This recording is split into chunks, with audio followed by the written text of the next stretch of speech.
Hello dear student, last લેક્ચરમાં આપણે જોયું કે વિદ્યુત ડાયપોલના કારણે એના અક્ષ ઉપર વિદ્યુત ક્ષેત્ર કેટલું હોય છે એનું ફોર્મ્યુલા હતું.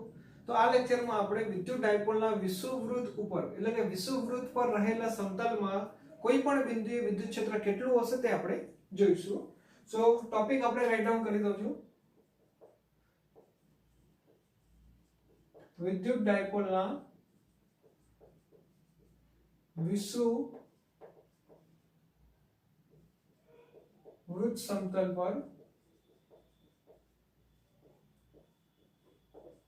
રહેલા કોઈ બિંદુએ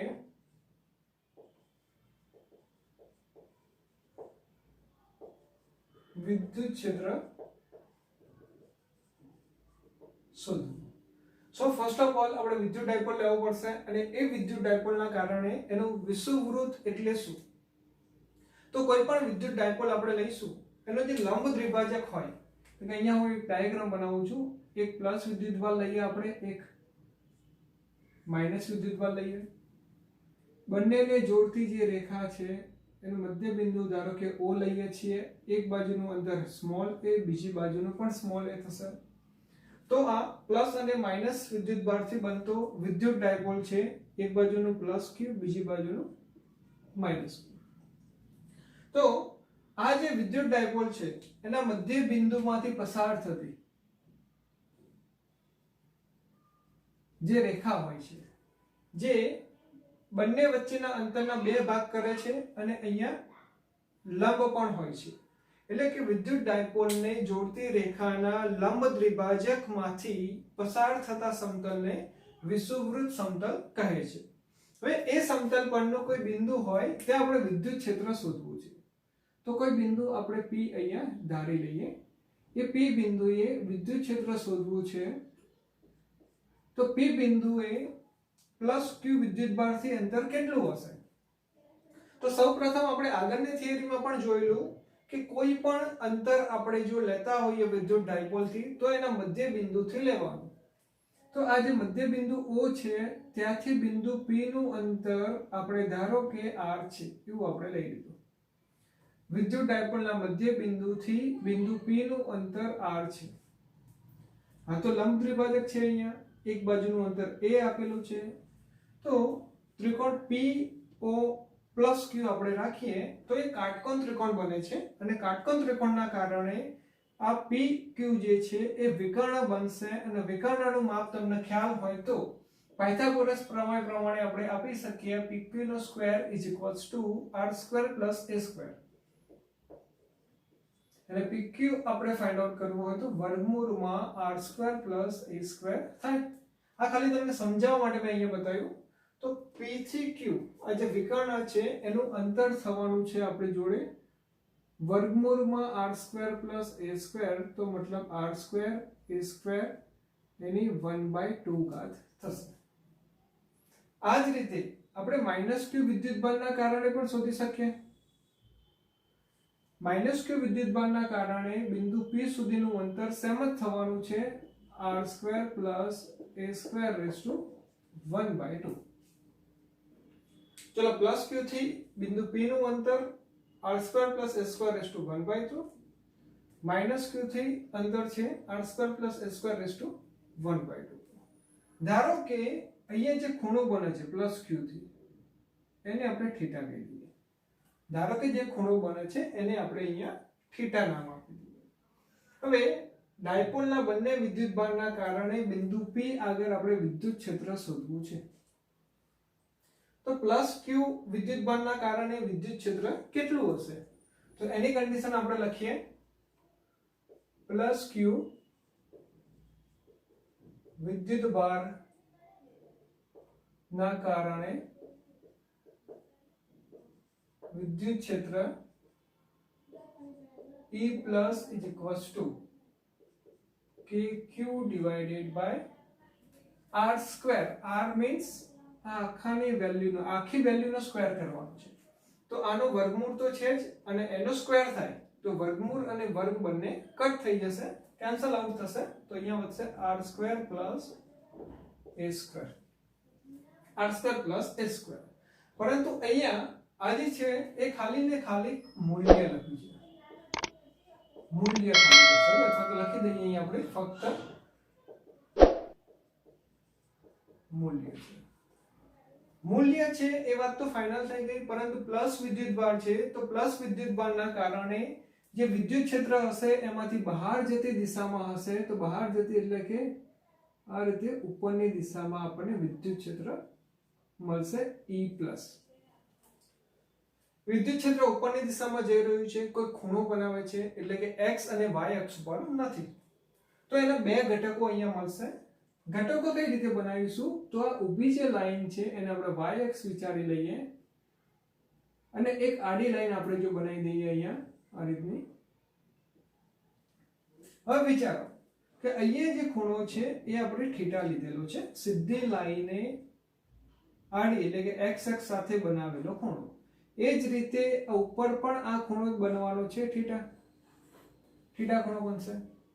તો E+ ના બે ઘટકો મળશે, જેની સાથે ખૂણો બનાવેલો હોય એને કહેવાશે E+ cos θ, અને જેની સાથે ખૂણો નથી બનાવેલો એટલે કે ઉપરની બાજુ છે એને કહેવાશે E+ sin θ. જેની સાથે ખૂણો બનાવેલો છે એને E+ cos θ કહેવાશે, નથી બનાવેલો એને E+ sin θ. એટલે કે મૂલ્ય તો એના એ જ રહેશે, ફક્ત ઘટકો બદલાશે cos θ અને sin θ. એ ઘટકોની વાત આપણે પછી કરીએ, પહેલા મૂલ્ય આપણે અહીંયા લખી દીધું. આ જ રીતે જે -q વીજભાર છે એના કારણે પણ વિદ્યુત ક્ષેત્ર P બિંદુએ મળશે. એનું મૂલ્ય જે છે એ આના આ જ રહેવાનું છે. જો લખું છું અહીંયા -q વિદ્યુત ભારના કારણે P બિંદુએ વિદ્યુત ક્ષેત્ર E- is equals to kq divided by r square, એટલે કે -q થી P બિંદુનું અંતર હોય એનો વર્ગ, જે થશે r square plus a square. ફક્ત મૂલ્ય આપણે લખ્યું છે. જ્યારે ત્યારે આપણે મૂલ્ય લખીશું ત્યારે ત્યારે એના ઘટકો દર્શાવવાની જરૂર પડશે.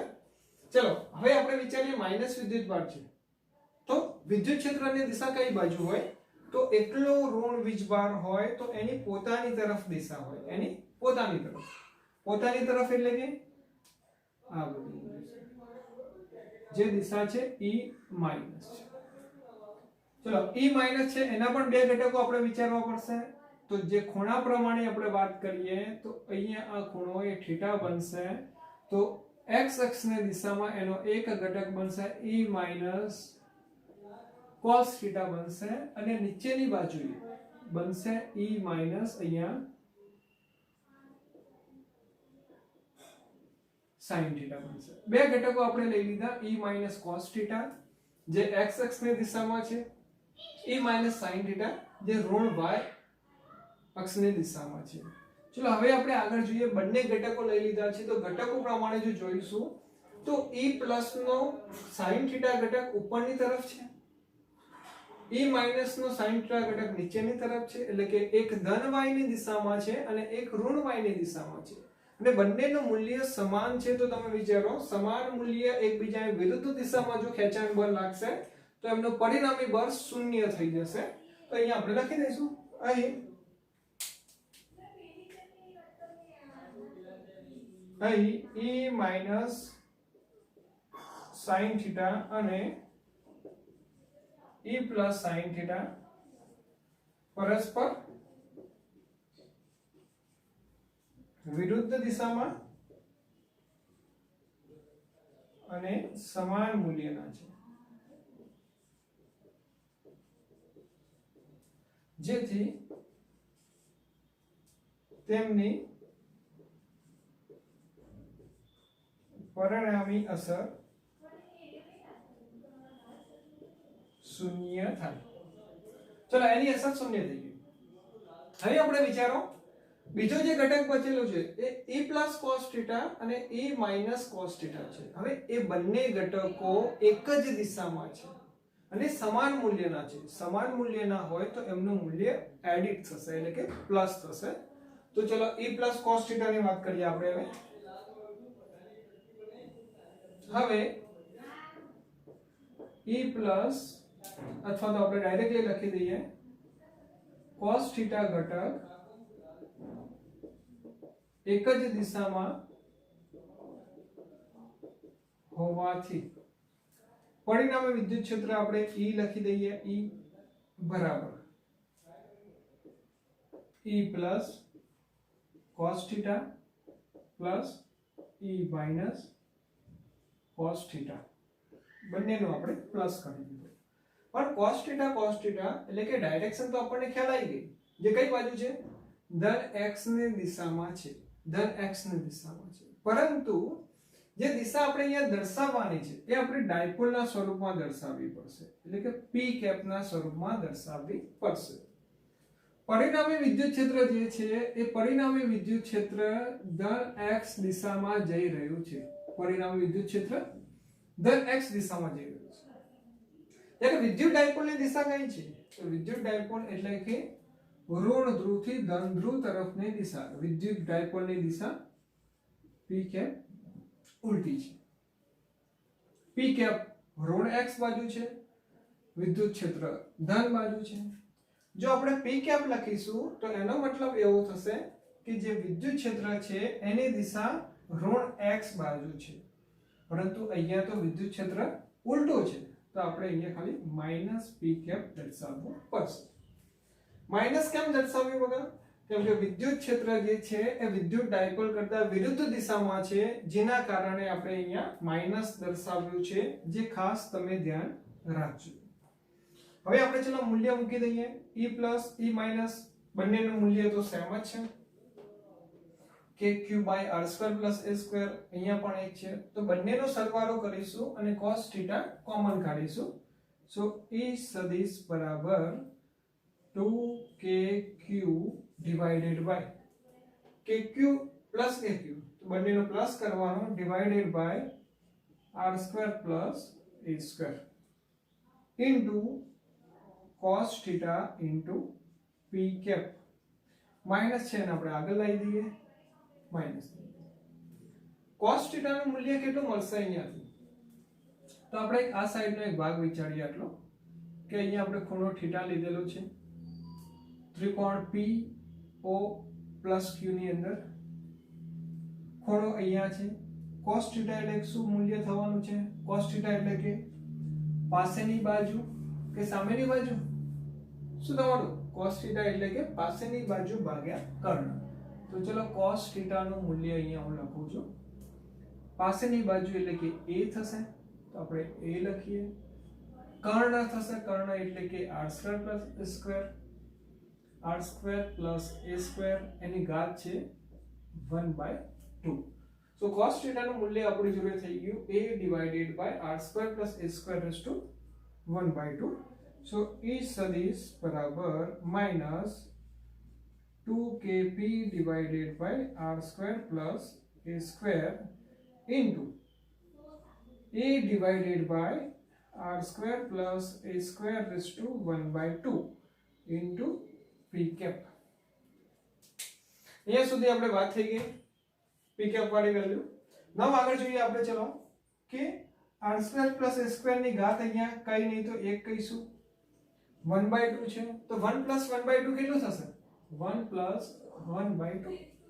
આધાર સરખો છે, ઘાત અલગ અલગ છે, તો એને પ્લસ કરીશું તો થશે 3/2 થશે, જે આપણે બ્રેકેટમાં લખી દઈએ. સો E is equals to minus k, sorry અહીંયા q હતું, minus k 2aq, એને આપણે બ્રેકેટમાં લખી દીધું, 2aq બ્રેકેટમાં લખી દીધું, ઇન્ટુ p cap ડાયરેક્શન માટે, ડિવાઇડેડ ની અંદર r² plus a² raised to 3/2. હવે 3/2 પાવર બંનેનો પ્લસ કરીને લખ્યો. અહીંયાથી એક સ્ટેપ આપણે સિમ્પ્લિફિકેશન જોઈએ, કે જો 2aq ની જગ્યાએ આપણે ડાયપોલ મોમેન્ટ મૂકીએ, જો 2aq p આપણે રાખીએ ડાયપોલ મોમેન્ટ, અને r એ a ની કરતા ખૂબ મોટો છે, એટલે કે r greater than a આપણે લઈ લઈએ, તો અહીંયાથી a નું મૂલ્ય 0 થઈ જશે. a નું મૂલ્ય 0 થાય તો છેદમાં કેટલું બચશે? r ની 2 ઘાત ગુણ્યા 3/2 તો 2 કટ થઈ જશે તો ખાલી r ની 3 ઘાત બચશે. સો વિદ્યુત ક્ષેત્ર E is equals to -k 2aq 2aq એટલે કે p લઈશું આપણે p divided by a square cancel થઈ જશે તો r નો સ્ક્વેર એનો 3/2 તો 2 2 કટ થઈ જશે સો વધશે આપણું 3 r નો ક્યુબ ઇન્ટુ ડાયરેક્શન રહેશે p કેપ. જે આપણે વિદ્યુત ડાયપોલના વિષુવવૃત્ત સમતલ પર કોઈ પણ બિંદુએ વિદ્યુત ક્ષેત્ર શોધવું હોય એના માટેનો ફોર્મ્યુલા છે. Okay, thank you.